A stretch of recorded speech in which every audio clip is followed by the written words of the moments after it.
அருட்தந்தை யோகிராஜ் வேதாத்ரி மகர்ஷி அவர்களின் மனவளக்கலை தொகுப்பு 3 தொடர்கிறது. கிருத்திகா பிரபாகரன் யூடியூப் சேனலுக்காக மதுஷாய். பிறப்பிற்கு முன்னும் இறப்பிற்கு பின்னும் உயிரின் நிலை. மனிதன் சிந்தனையில் ஓரளவு உயர்வு பெற்ற பிறகு எழுந்த வினாக்கள் பல. அவற்றில் குறிப்பிடத்தக்க மதிப்புள்ள வினா ஒன்று, பிறப்பிற்கு முன்னும் இறப்பிற்கு பின்னும் உயிரின் நிலை என்ன என்பது. இந்த வினாவிற்கு இதுவரையில் தெளிவான விடை காணாது மனிதன் தவித்துக் கொண்டிருக்கிறான். இங்கு 2 வினாக்கள் தொக்கி நிற்கின்றன. ஆனால் முக்கியமான ஒன்று விட்டு போய்விட்டது. அதனால் பிறப்பிற்கு முன்னும் இறப்பிற்கு பின்னும் உள்ள உயிரின் நிலையை பற்றியே கேள்விகள் உள்ளன. அந்த விடப்பட்ட வினா இப்பொழுது நாம் வாழ்ந்து கொண்டிருக்கும் காலத்திலே இன்ப துன்பங்களை துய்த்துக் கொண்டிருக்கும் இந்த நிலையிலே உயிரின் நிலை என்ன என்பதுதான். இந்த வினாவிற்கு பதில் கிடைத்த பின்னர்தான் உயிரின் நிலை முன்பின் இவற்றை தேடலாம். அறிவிற்கு பொருத்தமான விடையும் கிடைக்கும். வாழும்போது உயிரின் நிலை என்ன? மெய்யுணர்வாளர்கள் அறிய வேண்டியது உயிரை பற்றி.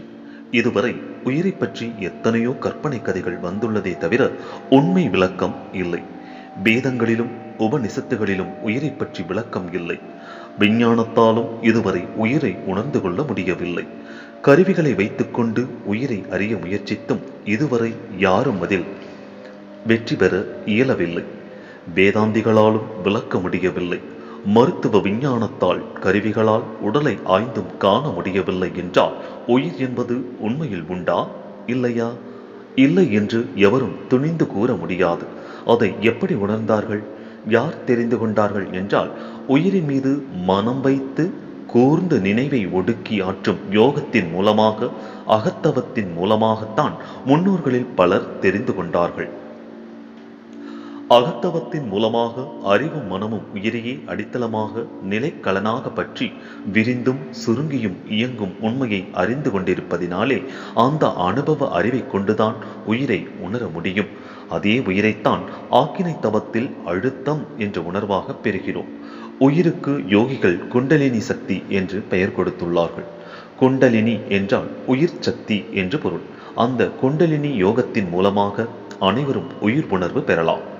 வேதாந்திகளால் விஞ்ஞானிகளால் உயிரை உணர இயலவில்லை என்றாலும் இதை உணர்ந்தவர்கள் சித்தாந்திகள், சித்தர்கள்.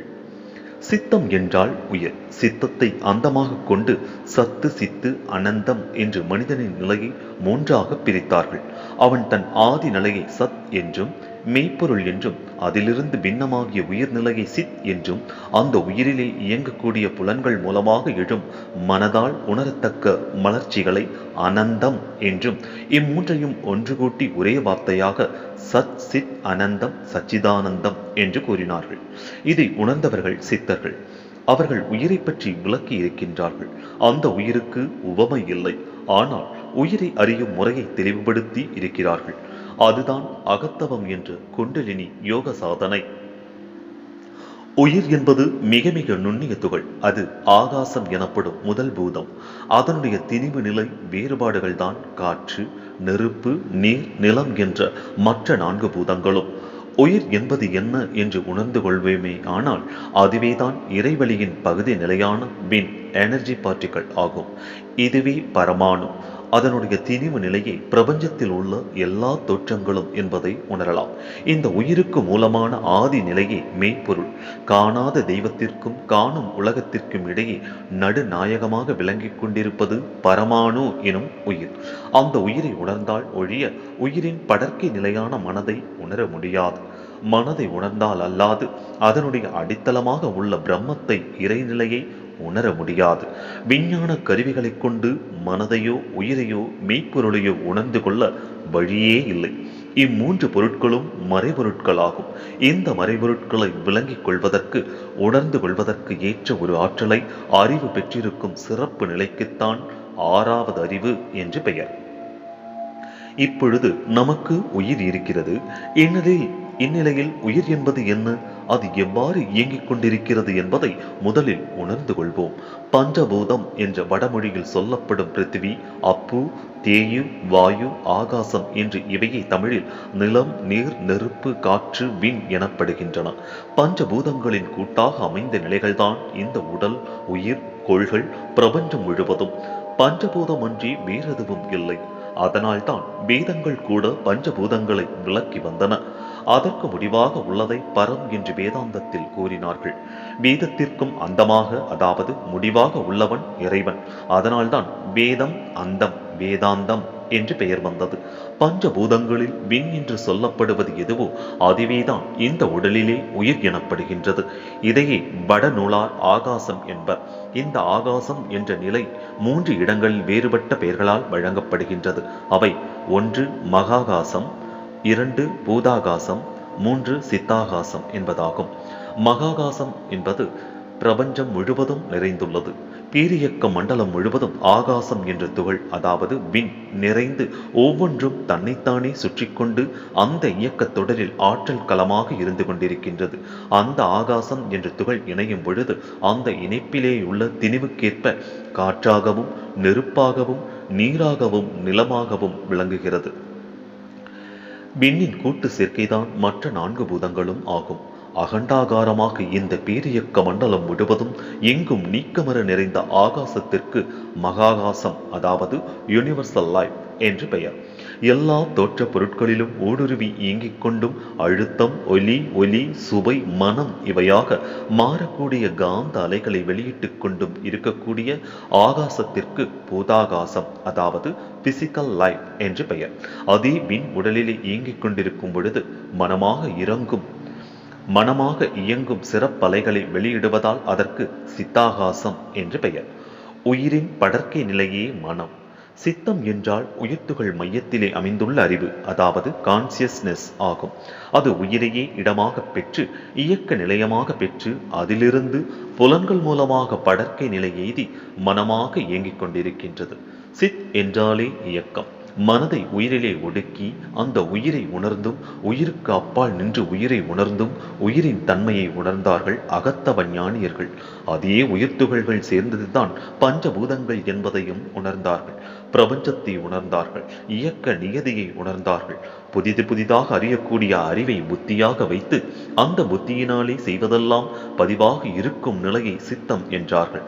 அதற்கு முன்னால் சித்தம் என்ற ஒன்று தோன்றுவதற்கு காரணமான இருப்பு நிலையை சத்து என்று வைத்து சித்து மனமாக படர்க்கை நிலையில் இயங்கும் பொழுது பல கோடி உருவங்களாக, காட்சிகளாக, கருத்துகளாக ஆவதனால் ஆன அனந்தம், அதாவது எண்ணிறந்தன என்றும் இம்மூன்று நிலைகளையும் ஒன்று சேர்த்து சத்து, சித்து, அனந்தம், சச்சிதானந்தம் என்றார்கள். நம் உடலிலே இப்போது கோடான கோடி உயிர்த்துகள்கள் இணைந்து ஒரு கூட்டுத் தொடராக, உயிராக, சூக்கும சரீரமாக ஆஸ்ட்ரல் பாடி இயங்கிக் கொண்டிருக்கின்றது. இந்த உயிரே நிலைத்ததாக இருக்கிறதா என்று பார்த்தால் இல்லை. ஒவ்வொரு நொடியிலும் உயிர்த்துகள்கள் எண்ணிறந்தவை வந்து கொண்டே இருக்கின்றன. மத்தியிலே ஒரு இருப்பு. அந்த இருப்பை வைத்துக்கொண்டு இந்த உடல் இயங்குகிறது, மனம் இயங்குகிறது. பஞ்சபூதங்களும் இந்த உடலிலிருந்து எப்போதும் பிரிந்து கொண்டே இருக்கும், வந்து கொண்டே இருக்கும். ஆனால் எப்படி, எவ்வளவு விரிகிறது, எவ்வளவு வந்து கொண்டிருக்கிறது என்பதை சிறிது சிந்தித்தால் புரிந்து கொள்ளலாம். சாதாரணமாக நாம் நம் உடலை பார்க்கும் பொழுது அப்படியே இருப்பதாக தோன்றும். ஆயினும் உண்மையில் போன மாதம் இருந்த உடம்பு இந்த மாதம் இல்லை. அது எவ்வளவு மாறிவிட்டது. இப்போது வேறு உடம்புதான் வந்துள்ளது. அதை தெரிந்து கொள்ள வேண்டுமானால் முதல் நாள் காலை முதல் மறுநாள் காலை வரை சாப்பிடாது தண்ணீர் குடிக்காது இருப்போம். முதல் நாள் காலையில் எடை போட்டு பார்த்துவிட்டு மறுநாள் காலையிலும் எடை போட்டு பார்ப்போம். அப்போது தெரியும் எவ்வளவு எடை குறைந்து இருக்கிறது என்று. அந்த அளவு அணுக்கள் உடலிலிருந்து வெளியேறி இருக்கின்றன. இந்த உடலிலிருந்து அணுக்கள் ஒரு நாளைக்கு எவ்வளவு வெளியேறுகிறதோ அதே அளவு நாம் உண்ணும் உணவிலிருந்து, நீரிலிருந்து, காற்றிலிருந்து, வானிலிருந்து வரக்கூடிய காந்த கதிர்களிலிருந்து, பூமியின் நடுப்பகுதியில் இருந்து வரக்கூடிய அணு துகள்களிலிருந்தும் அந்த உயிர் மேலும் மேலும் கூடிக்கொண்டே இருக்கும். நாம் பார்க்கும்போது, கேட்கும்போது, வேலை செய்யும் போது அந்த உயிர் துகள்கள், அதிலிருந்து தோன்றிய ஜீவகாந்த சக்தி செயல்படும் பொழுது அந்த அலையோடு அலையாக சில பிரிந்து கொண்டே இருக்கும். அவ்வாறு வந்து கொண்டும் போய்கொண்டும் இருப்பதற்கு மத்தியில் இருப்பாக உள்ளது அல்லவா, அதுதான் உயிர், சூக்கும சரீரம், அதாவது ஆஸ்ட்ரல் பாடி. இந்த உயிர் கண்களுக்கு தெரியாது. இதை உணரத்தான் முடியும். ஏன் கண்களுக்கு தெரியாது? அவ்வளவு நுண்ணியது என்பதற்கு அதன் அளவை பற்றி திருமூலர் ஒரு பாடலில் மேவிய சீவன் வடிவது சொல்லிடில் கோவின் மயிரொன்று நூறுடன் கூறிட்டு மேவிய கூறது ஆயிரமாயினால் ஆவியின் கூறு 100,000 என்று கூறியுள்ளார்கள். அதாவது ஒரு பசுவின் ரோமத்தை எடுத்து அதன் கணம் எவ்வளவோ அந்த அளவு நீளம் வைத்து வெட்டி கொள்ளுங்கள். அதை 1,00,000 கூறு இடுங்கள். அதில் ஒரு துண்டு எடுத்து அதன் பருமனை யூகித்தால் அது எவ்வளவு இருக்குமோ அதுதான் உயிரினுடைய அளவு என்று விளக்கியுள்ளார். இதுவேதான் ஆங்கிலத்தில் எத்திரியல் பார்ட்டிகல் எனப்படுகிறது. இப்போது நினைத்து பாருங்கள், அத்தகைய துகள்கள் பல சேர்ந்த பிறகுதான் விஞ்ஞானிகள் சொல்லக்கூடிய அணு என்ற தோற்றம். அணு என்பது தனியானதல்ல, உயிர்த்துகள்கள் பல சேர்ந்த ஒரு குடும்பம்.